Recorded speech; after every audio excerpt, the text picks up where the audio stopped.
الحمدللہ رب العالمین والصلاة والسلام علی سید الانبیاء والمرسلین اما بعد فاعوذ باللہ من الشیطان الرجیم بسم اللہ الرحمن الرحیم۔ صدقۃ الفطر کا بیان جاری ہے۔ بہار شریعت کے حصہ پانچم اور صفحہ نمبر 939 میں صدر شریعہ بدرالطریقہ حضرت علامہ مولانا مفتی محمد امجد علی اعظمی رحمۃ اللہ تعالی علیہ مسئلہ نمبر 32 کے بارے میں ارشاد فرماتے ہیں، فطرے کا مقدم کرنا مطلقاً جائز ہے جب کہ وہ شخص موجود ہو جس کی طرف سے ادا کرتا ہو، اگرچہ رمضان سے پہلے ہی ادا کر دے۔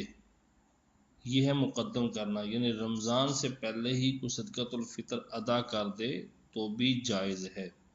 اور اگر فطرہ ادا کرتے وقت مالک نصاب نہ تھا، ادا کر دیا پھر ہو گیا، یعنی مالک نصاب ہو گیا تو فطرہ صحیح ہے، اور بہتر یہ ہے کہ عید کی صبح صادق ہونے کے بعد اور عیدگاہ جانے سے پہلے ادا کر دے۔ مسئلہ نمبر 33، ایک شخص کا فطرہ ایک مسکین کو دینا بہتر ہے اور چند مساکین کو دے دیا جب بھی جائز ہے،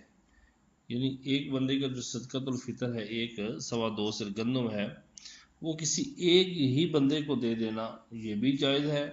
اور چند مسکین کٹھے بیٹھے ہیں سب پر وہ ایک بندے کا جو فطرہ تھا تقسیم کر دینا تو یہ بھی جائز ہے۔ یوں ہی ایک مسکین کو چند شخصوں کا فطرہ دینا بھی بلا خلاف جائز ہے، بغیر کسی اختلاف کے یہ بھی جائز ہے، اگرچہ سب فطرے ملے ہوئے ہوں، یعنی 2-4 لوگوں کے فطرے آپس میں ملے ہوئے ہیں اور وہ تقسیم کیے جا رہے ہیں تو یہ جائز ہے۔ مسئلہ نمبر 34، شوہر نے عورت کو اپنا فطرہ ادا کرنے کا حکم دیا، اس نے شوہر کے فطرے کے گیہوں اپنے فطرے کے گیہوں میں ملا کر فقیر کو دے دیے، اور شوہر نے ملانے کا حکم نہ دیا تھا تو عورت کا فطرہ ادا ہو گیا، شوہر کا نہیں، مگر جب کہ ملا دینے پر عرف جاری ہو، لوگ اس طرح کر دیتے ہوں کہ مرد اگر عورتوں کو اجازت دیں تو عورتیں ملا دیتی ہوں، عرف جاری ہو تو شوہر کا بھی فطرہ ادا ہو جائے گا۔ مسئلہ نمبر 35، عورت نے شوہر کو اپنا فطرہ ادا کرنے کا اذن دیا، اس نے عورت کے گیہوں اپنے گیہوں میں ملا کر سب کی نیت کی، فقیر کو دے دیے تو جائز ہے۔ اپنے گیہوں کو عورت کے گیہوں کے ساتھ ملا کر سب کی نیت سے فقیر کو دے دیے تو یہ فطرہ اس طرح ادا ہو جائے گا، جائز ہے۔ مسئلہ نمبر 36، صدقہ فطر کے مصارف وہی ہیں جو زکوٰۃ کی ہیں، یعنی جن کو زکوٰۃ دے سکتے ہیں انہیں فطرہ بھی دے سکتے ہیں، اور جنہیں زکوٰۃ نہیں دے سکتے انہیں فطرہ بھی نہیں دے سکتے، سوائے عامل کے کہ اس کے لیے زکوٰۃ ہے فطرہ نہیں ہے۔ عامل بندہ جس کو بادشاہ اسلام نے زکوٰۃ وصول کرنے کے لیے مقرر کیا ہوتا ہے، عامل، تو یہ بندہ ایسا ہے کہ یہ زکوٰۃ تو لے سکتا ہے لیکن فطرہ نہیں لے سکتا، کیونکہ زکوٰۃ جو ہے وہ بطور فقیر ہونے کے اعتبار سے وہ نہیں لے رہا، اور فطرہ جو ہے یہ ہم دیتے ہیں فقیر ہونے کے اعتبار سے، اس وجہ سے عامل زکوٰۃ تو لے سکتا ہے لیکن فطرہ نہیں لے سکتا۔ مسئلہ نمبر 37، اپنے غلام کی عورت کو فطرہ دے سکتے ہیں اگرچہ اس کا نفقہ اسی پر ہو۔ سوال کسے حلال ہے اور کسے نہیں، یعنی سوال کرنا، مانگنا، کسی سے کوئی چیز اپنے لیے مانگنا، اس بارے میں صاحب بخاری شریف فرماتے ہیں کس کے لیے حلال ہے اور کس کے لیے نہیں۔ آپ سماعت فرمائیں۔ آج کل ایک عام بلا یہ پھیلی ہوئی ہے کہ اچھے خاصے تندرست چاہیں تو کما کر اوروں کو کھلائیں، مگر انہوں نے اپنے وجود کو بیکار قرار دے رکھا ہے۔ کون محنت کرے، مصیبت جھیلے، بے مشقت جو مل جائے تو تکلیف کیوں برداشت کرے۔ ناجائز طور پر سوال کرتے اور بھیک مانگ کر پیٹ بھرتے ہیں، اور بتیرے ایسے ہیں کہ مزدوری تو مزدوری، چھوٹی موٹی تجارت کو ننگو عار خیال کرتے ہیں، بے عزتی محسوس کرتے ہیں، اور بھیک مانگنا کہ حقیقتاً ایسوں کے لیے بے عزتی و بے غیرتی ہے، مایہ عزت جانتے ہیں۔ اور بہتوں نے تو بھیک مانگنا اپنا پیشہ ہی بنا رکھا ہے۔ گھر میں ہزاروں روپے ہیں، سود کا لین دین ہے کرتے، زراعت وغیرہ کرتے ہیں، مگر بھیک مانگنا نہیں چھوڑتے۔ ان سے کہا جاتا ہے تو جواب دیتے ہیں کہ یہ ہمارا پیشہ ہے۔ واہ صاحب واہ، کیا ہم اپنا پیشہ چھوڑ دیں؟ حالانکہ ایسوں کو سوال حرام ہے، مانگنا حرام ہے، اور جسے ان کی حالت معلوم ہو، جس بندے کو ان کی حالت معلوم ہو، اسے جائز نہیں کہ ان کو دے۔ اب چند حدیث سنیے، دیکھیے کہ آقا دو عالم صلی اللہ تعالی علیہ وآلہ وسلم ایسے سائلوں، ایسے سوال کرنے والوں کے بارے میں کیا ارشاد فرماتے ہیں۔ حدیث نمبر 1، بخاری و مسلم، عبداللہ بن عمر رضی اللہ تعالی عنہما سے راوی، رسول اللہ صلی اللہ تعالی علیہ وآلہ وسلم فرماتے ہیں آدمی سوال کرتا رہے گا یہاں تک کہ قیامت کے دن اس حال میں آئے گا کہ اس کے چہرے پر گوشت کا ٹکڑا نہ ہوگا، یعنی نہایت بے آبرو ہوگا۔ حدیث نمبر 2 تا 4، ابو داؤد و ترمذی و نسائی و ابن حبان، سامورہ بنت جندب رضی اللہ تعالی عنہ سے راوی، رسول اللہ صلی اللہ علیہ وآلہ وسلم فرماتے ہیں سوال ایک قسم کی خراش ہے کہ آدمی سوال کر کے اپنے منہ کو نوچتا ہے، جو چاہے اپنے منہ پر اس خراش کو باقی رکھے اور جو چاہے چھوڑ دے۔ ہاں، اگر آدمی صاحب سلطنت ہے، اگر آدمی صاحب سلطنت سے اپنا حق مانگے یا ایسے امر میں سوال کرے کہ اس سے چارہ نہ ہو، اس کے بغیر چارہ نہ ہو، تو جائز ہے۔ اور اسی کی مثل امام احمد نے عبداللہ بن عمر اور طبرانی نے جابر بن عبداللہ رضی اللہ تعالی عنہم سے روایت کی۔ حدیث نمبر 5، بہقی نے عبداللہ بن عباس رضی اللہ تعالی عنہما سے روایت کی کہ رسول اللہ صلی اللہ علیہ وآلہ وسلم نے فرمایا جو شخص لوگوں سے سوال کرے حالانکہ نہ اسے فاقہ پہنچا، نہ اتنے بال بچے ہیں جن کی طاقت نہیں رکھتا، تو قیامت کے دن اس طرح آئے گا کہ اس کے منہ پر گوشت نہ ہوگا۔ اور حضور صلی اللہ علیہ وسلم نے فرمایا جس پر نہ فاقہ گزرا اور نہ اتنے بال بچے ہیں جن کی طاقت نہیں، اور سوال کا دروازہ کھولے اللہ تعالیٰ اس پر فاقے کا دروازہ کھول دے گا ایسی جگہ سے جو اس کے دل میں بھی نہیں۔ حدیث نمبر 6 نسائی نے عائز بن عمر رضی اللہ تعالیٰ عنہ سے روایت کی، رسول اللہ صلی اللہ علیہ وسلم فرماتے ہیں اگر لوگوں کو معلوم ہوتا کہ سوال کرنے میں کیا ہے تو کوئی کسی کے پاس سوال کرنے نہ جاتا۔ اسی کی مثل طبرانی نے عبداللہ بن عباس رضی اللہ تعالی عنہما سے روایت کی۔ حدیث نمبر 8 تا 9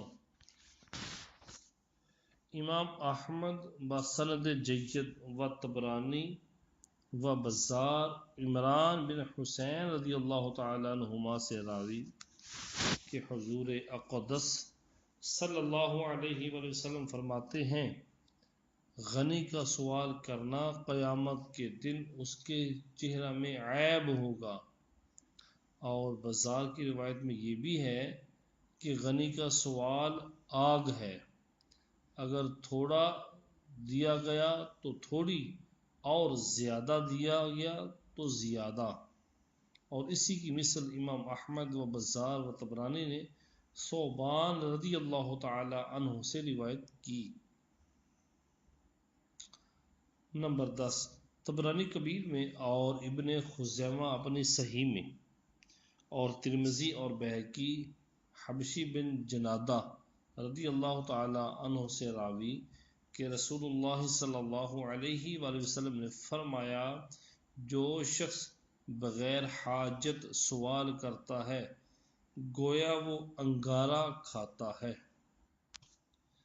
حدیث نمبر 11 مسلم و ابن ماجہ ابو ہریرہ رضی اللہ تعالی عنہ سے روایت کرتے ہیں حضور اقدس صلی اللہ تعالی علیہ وآلہ وسلم نے فرمایا جو مال بڑھانے کے لیے سوال کرتا ہے وہ انگارے کا سوال کرتا ہے تو چاہے زیادہ مانگے یا کم کا سوال کرے۔ حدیث نمبر 12 ابو داؤد و ابن حبان اور ابن خزیمہ سہل بن حنظلیہ رضی اللہ تعالی عنہ سے راوی کہ رسول اللہ صلی اللہ علیہ وآلہ وسلم نے فرمایا جو شخص سوال کرے اور اس کے پاس اتنا ہے جو اسے بے پرواہ کرے وہ آگ کی زیادتی چاہتا ہے۔ لوگوں نے عرض کی وہ کیا مقدار ہے جس کے ہوتے سوال جائز نہیں؟ فرمایا صبح و شام کا کھانا۔ حدیث نمبر 13 ابن حبان اپنی صحیح میں امیر المؤمنین عمر فاروق اعظم رضی اللہ تعالی عنہ سے راوی رسول اللہ صلی اللہ علیہ وآلہ وسلم نے فرمایا جو شخص لوگوں سے سوال کرے اس لیے کہ اپنے مال کو بڑھائے تو وہ جہنم کا گرم پتھر ہے، اب اسے اختیار ہے چاہے تھوڑا مانگے یا زیادہ طلب کرے۔ حدیث نمبر 14 و 15 امام احمد ابو یعلا بزار نے عبد الرحمن بن عوف اور طبرانی نے صغیر میں ام المؤمنین ام سلمہ رضی اللہ تعالی عنہما سے روایت کی کہ رسول اللہ صلی اللہ علیہ وآلہ وسلم نے فرمایا صدقہ سے مال کم نہیں ہوتا اور حق معاف کرنے سے قیامت کے دن اللہ تعالی بندے کی عزت بڑھائے گا اور بندہ سوال کا دروازہ نہ کھول لے گا مگر اللہ تعالی اس پر محتاجی کا دروازہ کھول لے گا۔ حدیث نمبر 16 مسلم و ابو داود و نسائی قبیصہ بن مخارق رضی اللہ تعالی عنہ سے راوی کہتے ہیں مجھ پر ایک مرتبہ تاوان لازم آیا، میں نے حضور اقدس صلی اللہ علیہ وآلہ وسلم کی خدمت میں حاضر ہو کر سوال کیا، فرمایا ٹھہرو ہمارے پاس صدقے کا مال آئے گا تو تمہارے لیے حکم فرمائیں گے۔ پھر فرمایا اے قبیصہ، سوال حلال نہیں مگر تین باتوں میں کسی نے ضمانت کی ہو، یعنی کسی قوم کی طرف سے دیت کا ضامن ہوا یا آپس کی جنگ میں صلح کرائی اور اس پر کسی مال کا ضامن ہوا تو اسے سوال حلال ہے، یہاں تک کہ وہ مقدار پائے پھر باز رہے۔ یا کسی شخص پر آفت آئی کہ اس کے مال کو تباہ کر دیا تو اسے سوال حلال ہے، یہاں تک کہ بسر اوقات کے لیے پا جائے یا کسی کو فاقہ پہنچے اور اس کی قوم کے 3 عقل مند شخص گواہی دیں کہ فلاں کو فاقہ پہنچا ہے تو اسے سوال حلال ہے، سوال کرنا جائز ہے، مانگنا جائز ہے۔ کتنا مانگے؟ یہاں تک کہ بسر اوقات کے لیے حاصل کر لے۔ اور 3 باتوں کے سوا اے قبیصہ سوال کرنا حرام ہے کہ سوال کرنے والا حرام کھاتا ہے۔ حدیث نمبر 17 و 18 امام بخاری و ابن ماجہ زبیر بن عوام رضی اللہ تعالی عنہ سے راوی، رسول اللہ صلی اللہ علیہ وآلہ وسلم نے فرمایا کوئی شخص رسی لے کر جائے اور اپنی پیٹھ پر لکڑیوں کا گٹھا لا کر بیچے اور سوال کی ذلت سے اللہ تعالیٰ اس کے چہرے کو بچائے، یہ اس سے بہتر ہے کہ لوگوں سے سوال کرے کہ لوگ اسے دیں یا نہ دیں۔ اسی کی مثل امام بخاری و مسلم و امام مالک و ترمذی و نسائی نے ابو ہریرہ رضی اللہ تعالی عنہ سے روایت کی۔ حدیث نمبر 19 امام مالک و بخاری و مسلم و ابو داود و نسائی عبداللہ بن عمر رضی اللہ تعالی عنہما سے راوی، رسول اللہ صلی اللہ علیہ وسلم منبر پر تشریف فرما تھے، صدقے کا اور سوال سے بچنے کا ذکر فرما رہے تھے۔ یہ فرمایا کہ اوپر والا ہاتھ نیچے والے ہاتھ سے بہتر ہے۔ اوپر والا ہاتھ خرچ کرنے والا ہے اور نیچے والا مانگنے والا۔ اللہ اکبر۔ حدیث نمبر 20 امام مالک و بخاری و مسلم و ابو داود و ترمذی و نسائی ابو سعید خدری رضی اللہ تعالی عنہ سے راوی کہ انصار میں سے کچھ لوگوں نے حضور صلی اللہ علیہ وسلم سے سوال کیا، حضور صلی اللہ علیہ وسلم نے عطا فرمایا، پھر مانگا، حضور صلی اللہ علیہ وسلم نے عطا فرمایا، پھر مانگا، حضور صلی اللہ علیہ وسلم نے عطا فرمایا، یہاں تک کہ وہ مال جو حضور صلی اللہ علیہ وسلم کے پاس تھا ختم ہو گیا۔ پھر فرمایا جو کچھ میرے پاس مال ہوگا اسے میں تم سے اٹھا نہ رکھوں گا، اور جو سوال سے بچنا چاہے گا اللہ تعالی اسے بچائے گا، اور جو غنی بننا چاہے گا اللہ تعالیٰ اسے غنی کر دے گا، اور صبر کرنا چاہے گا اللہ تعالیٰ اسے صبر دے گا، اور صبر سے بڑھ کر اور اس سے زیادہ وسیع عطا کسی کو نہ ملی۔ حدیث نمبر 21 امیر المومنین حضرت امیر المؤمنین فاروق اعظم عمر رضی اللہ تعالی عنہ نے فرمایا کہ لالچ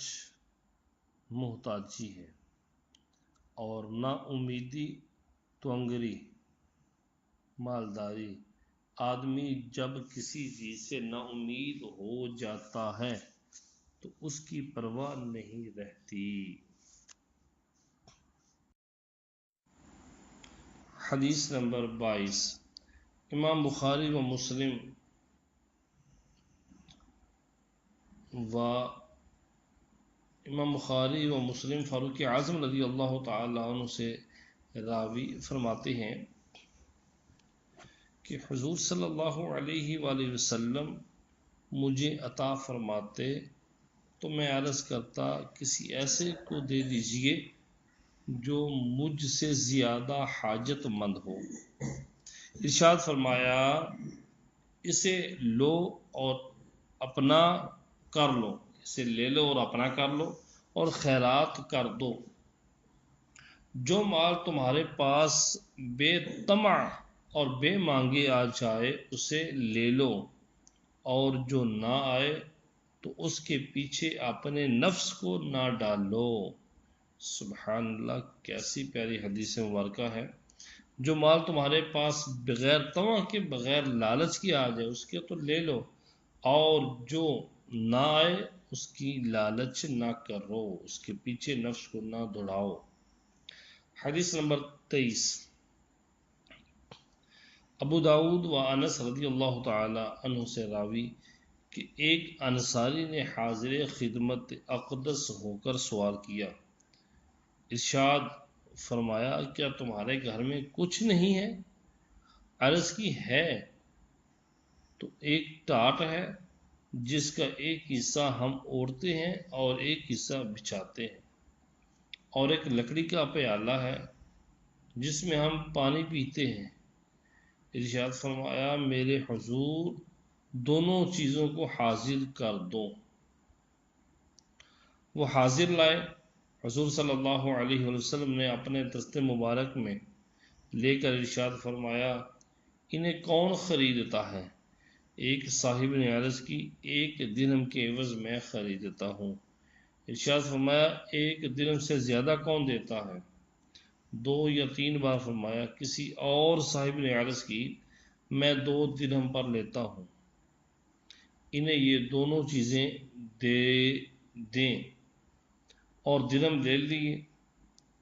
اور انصاری کو دونوں درہم دے کر ارشاد فرمایا ایک کا غلہ خرید کر گھر ڈال لو، اور ایک کی کلہاڑی خرید کر میرے پاس لاؤ۔ وہ حاضر لائے۔ حضور صلی اللہ علیہ وسلم نے اپنے دست مبارک سے اس میں بینٹ ڈالا، یعنی وہ جو دستہ ہوتا ہے وہ ڈالا، اور فرمایا جاؤ لکڑیاں کاٹو اور بیچو، اور 15 دن تک تمہیں نہ دیکھوں، یعنی اتنے دنوں تک یہاں حاضر نہ ہونا۔ وہ گئے، لکڑیاں کاٹ کر بیچتے رہے، اب حاضر ہوئے تو ان کے پاس 10 درہم تھے۔ چند درہم کا کپڑا خریدا اور چند کا غلہ۔ رسول اللہ صلی اللہ علیہ وآلہ وسلم نے ارشاد فرمایا یہ اس سے بہتر ہے کہ قیامت کے دن سوال تمہارے منہ پر چھالا ہو کر آتا۔ سوال درست نہیں مگر 3 شخص کے لیے، ایسے محتاجی والے کے لیے جو اسے زمین پر لٹا دے، یا ایسے تاوان والے کے لیے جو رسوا کر دے، یا خون والے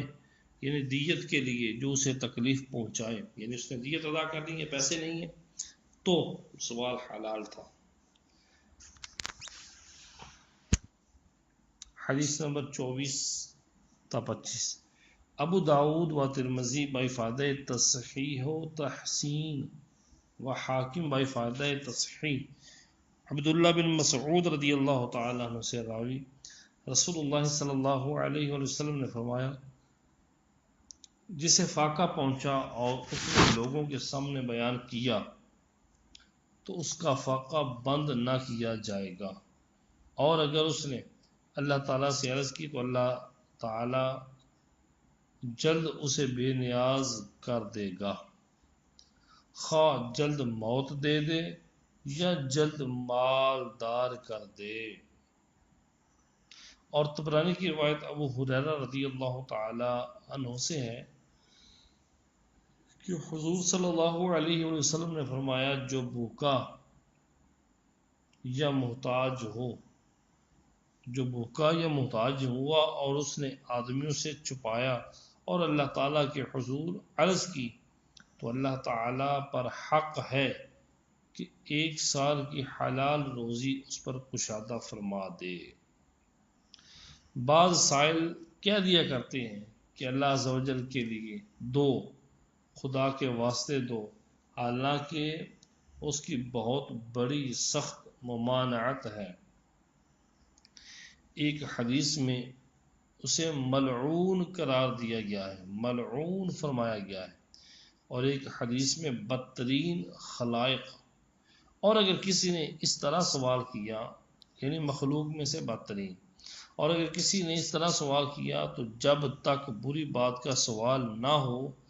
یا خود سوال برا نہ ہو، جیسے مالدار یا ایسے شخص کا بھیک مانگنا جو قوی تندرست کمانے پر قادر ہو اور یہ سوال کو بلا دقت پورا کر سکتا ہے، تو پورا کرنا ہی ادب ہے،